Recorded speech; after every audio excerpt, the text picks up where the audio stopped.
let's talk a little bit about adopting a Mustang. And you can see I've got Indy here, and he decided to go for a little dust roll. And well, it is what it is. But so I just wanted to see and show you that he is a Mustang, and you've all seen him in a lot of my videos.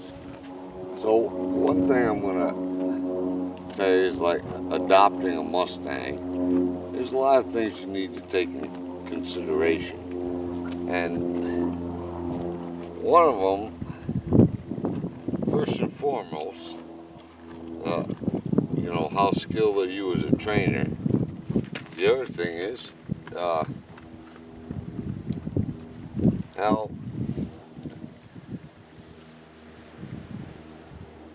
how good of a facility do you have?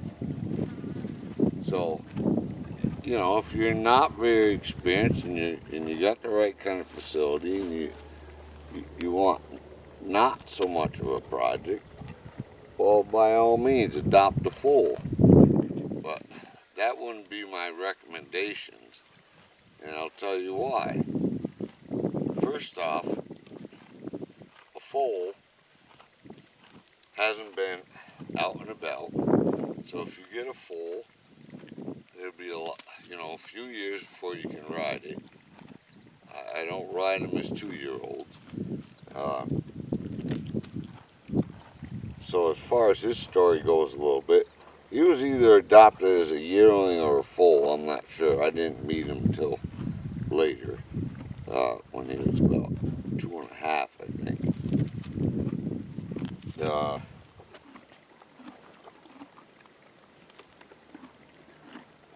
You know, and it really, I mean, the woman had good intentions, without a doubt. She adopted 4 of them. So the other thing I'll discuss here too is about taking a Mustang you bring home with a halter and a catch rope on it. I think that's a big mistake for a lot of reasons. For one thing is, automatically you already start thinking about control. So going back to the ease and difference of getting an older Mustang, is that they've been out and they've been free. They know what freedom is all about. So the youngsters haven't been free that long.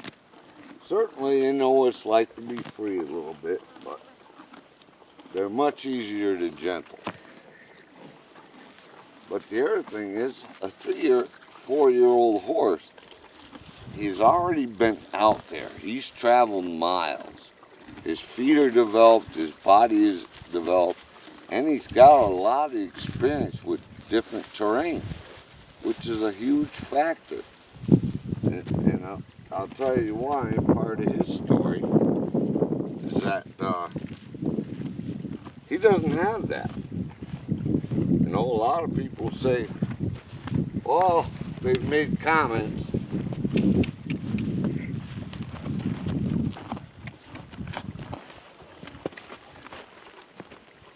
They made comments about how broke he is. You know, and that's another thing I don't like, is the meaning, the saying of a horse being broke. Because when I think about broke, I think about submissive. You know, people that do submissive training. I don't want my horses submissive.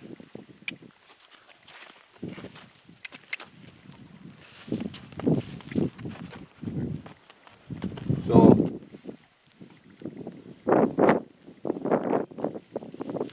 I'd much rather have a horse that has been out there and traveled quite a lot.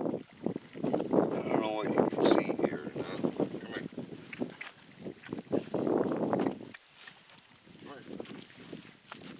No. Come here. Bring your front feet over here. So, no. Come here. And I have them loose. I have them loose for a reason. Because I like to have him to have his freedom, and I want you to see this. Hey, I want you to see this scar he has right here. It's this long. See, this went down before I ever met him. He had a lump there, from what I was told, the size of a baseball. And they felt the need to get that removed before they even gentled him. They had him in a box stall, and they had an alleyway that would go out to a couple of different round pens. And so what they did, they opened the stall door this way. The vet was standing over there behind the wall. They injected him with tranquilizer in the butt as he was going by to go out that chute. So, you know, from what I understand, he was very easy to be around before they did this. So you got to understand, when a horse is tranquilized, he's still aware of what goes on. So they made the incision, and they took out that growth or scar tissue, whatever it was. I didn't get into a whole lot of detail. And some of the things he came up with are not ever letting you on this right hand side. When I first met him, you couldn't get on this right hand side at all. If this was his nose, when he finally did let me touch him, if I so much as touched him or tried to touch him to the right side of his nose, he was gone. That's what I want to tell you about how much you know, this bilateral stuff affects horses. Come on, I know there's greener stuff over there, but this is more important. So going back to the wild thing and horses being able to have their freedom is a big, big thing. You know, people in America, they want their freedom. But what happens when the government starts taking too much control, which they already have, and I'll try not to let that disturb my train of thought here.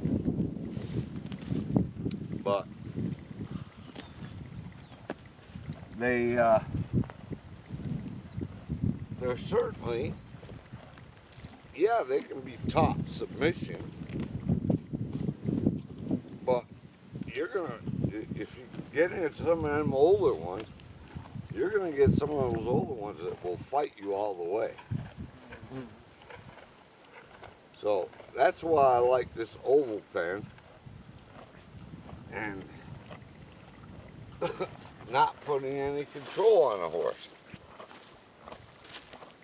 So as I mentioned earlier, this woman had adopted 4 young horses. They all came in with their halter and lead rope on. Well, sometime during the night, they had a tragic occurrence. And one of those young horses ended up dead because that halter or the lead line or whatever got caught up somewhere in something, and that horse struggled, ended up strangling itself.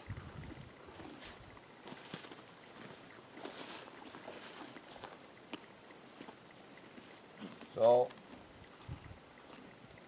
I never have, the only one The only one Mustang that I was ever allowed to adopt was Desiree, and they had asked me whether or not I wanted a halter and lead rope arm. I said no, no, no. Well, they were all kind of shocked about that, but anyway, from what I understand and what I was told, that this woman wasn't allowed to take those horses without a halter and lead rope.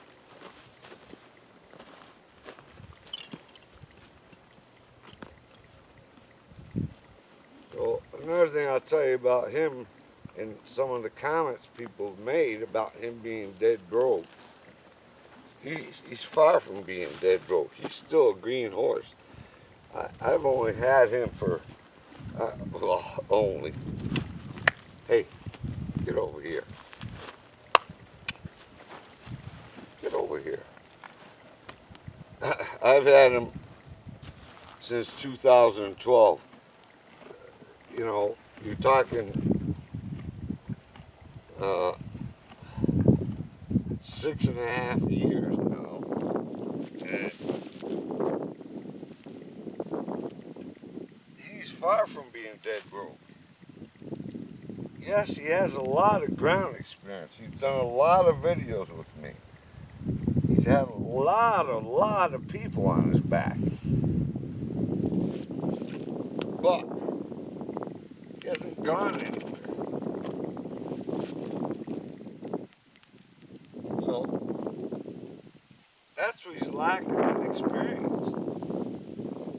If he was adopted as a 3 or 4-year-old, he'd already have experience of being out there.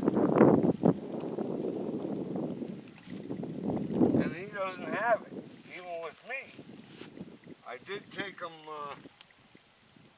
into a parade once. Took him out on the road a couple times. Took him down to somebody else's arena once or twice. And I took him for a ride up here on the mountain one day with someone else. So, no, he doesn't have any experience of being out there and doing strange things away from home.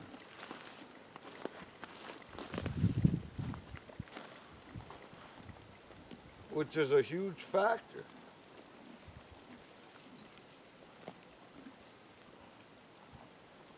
You know, people talk about lots of wet saddle pads. Well, he really hasn't had lots of wet saddle pads.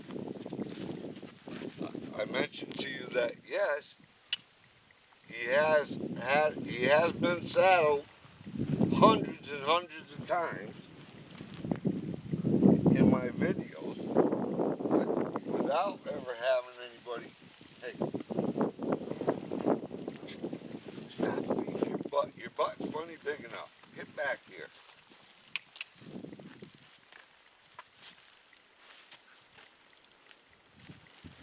So I also put a lot of people on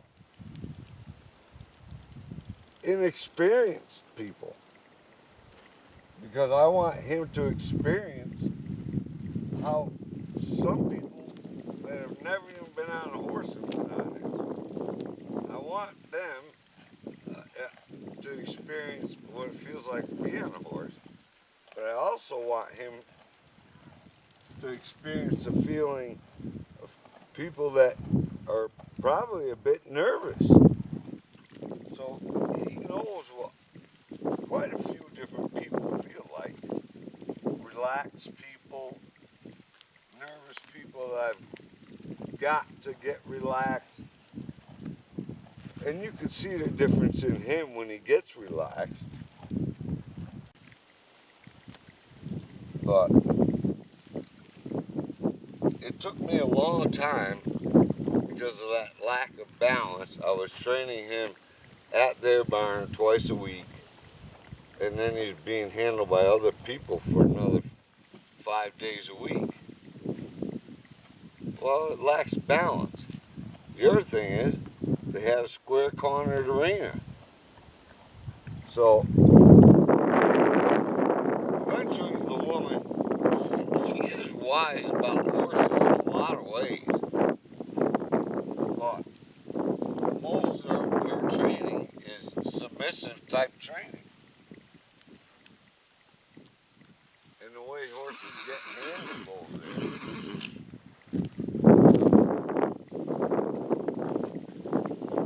I teach horses cooperation. I don't want them being submissive.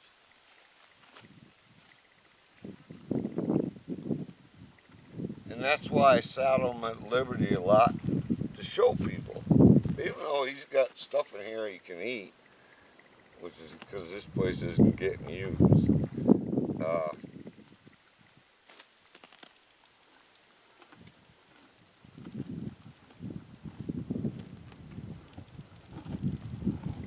Having an oval-shaped pen, even for a Mustang, I wouldn't keep it in a round pen. There are no straight lines in there. If you've got good fencing, build yourself a halfway decent oval pen, 60 feet wide, 120 feet long, and you go in there and handle that horse. See, the other thing is about people nowadays, and even in the Mustang world, I used to be a big fan of the Extreme Mustang Makeover, but I've drifted away from that because it's become way too competitive. The rewards for the trainers have gotten high. They're getting more money. So now it becomes a highly competitive thing. And what happens when too much money gets involved with horses in competition is that the concern for the horse starts to go out the window. Let's face it, if you're going to adopt a Mustang, you want to be committed, because even if you adopt a 3 or 4-year-old, more than likely you're going to have that horse into its 20s. So you're going to have 20 good years of riding that horse. Take the time. That horse doesn't need to be quote unquote broke to ride in any specific time.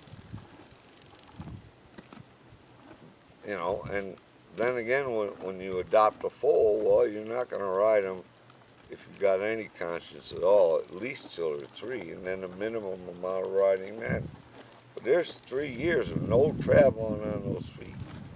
Really, I mean, in captivity, horses don't travel nowhere near as much as they do out there. So hoof development is like a high priority for me. And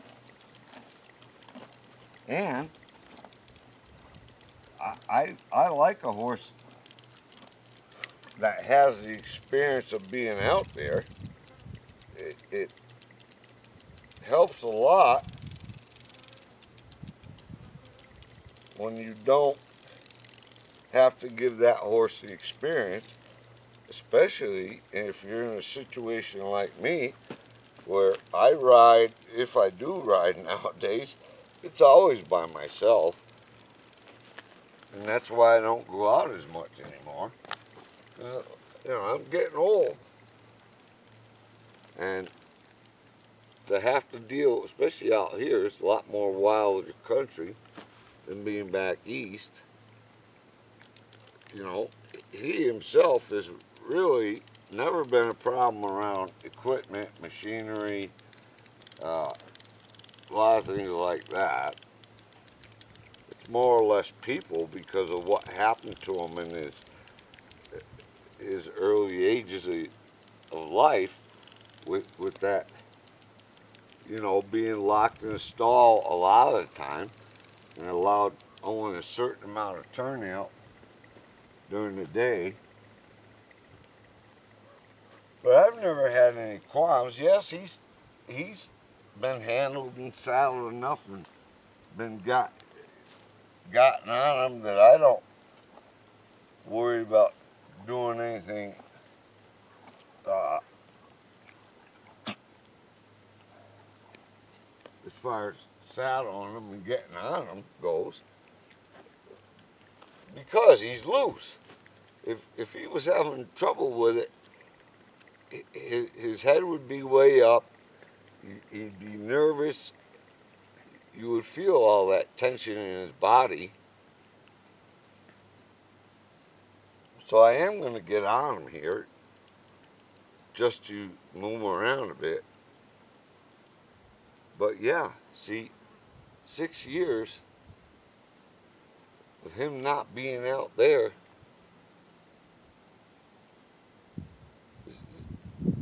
I could sell him easy as a broke horse and put him in the arena and sell him as a broke horse if I decided to, which isn't going to happen anyways.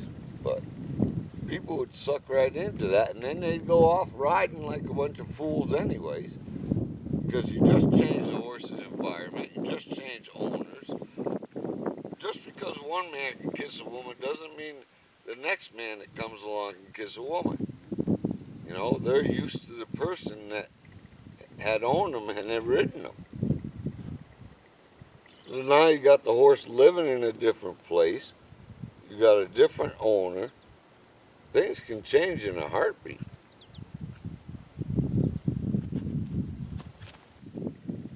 But again, I pay attention to what I got when I go to get on him. Does he give me good recognition on this side?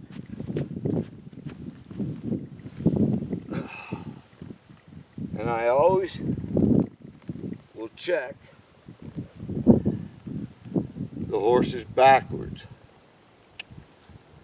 See, no effort.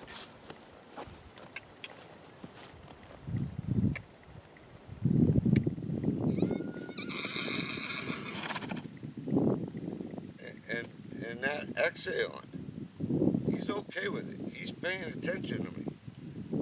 His ears are back. So I'll check his hindquarters, see if that moves nice and easy, both sides. And if it doesn't, I'll throw X down there. See, learning how to place X in different areas and throw it around, whether you actually have to throw it underneath the horse to get him to move off of that, because it turns your body that much more. You know, the more I turn this way and look more this way, see what my ribs are doing?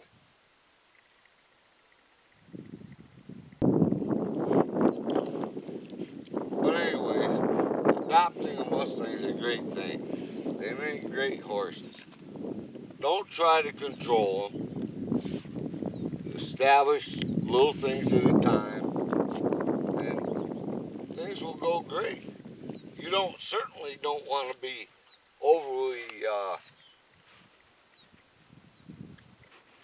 kind to them, in a sense. Yes, I want you to be kind, but you can't be that, oh baby, here's a carrot kind of thing, because the horse will take over dominance over you. One thing you got to understand with horses is all you need is that 1%.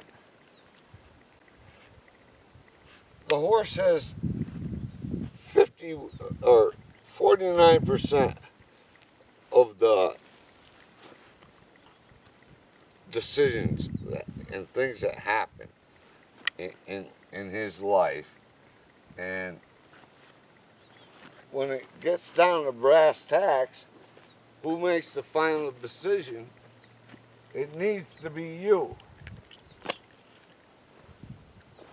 You need to, because let's face it, when you got more than one in any kind of situation, it's gonna boil down to someone, if there's a little bit of a disagreement there, someone has to be able to have the final say in the matter as to, you know, no, we're going to have to do it this way. So you can see how lethargic he was because nobody's ridden him. You know, he needs to be ridden. Yeah, you can be in and around him and everything and do anything you want. Saddle him, get on him and everything. But to actually start getting some speed on him, for one thing, he's always been a lazy poop in that department. But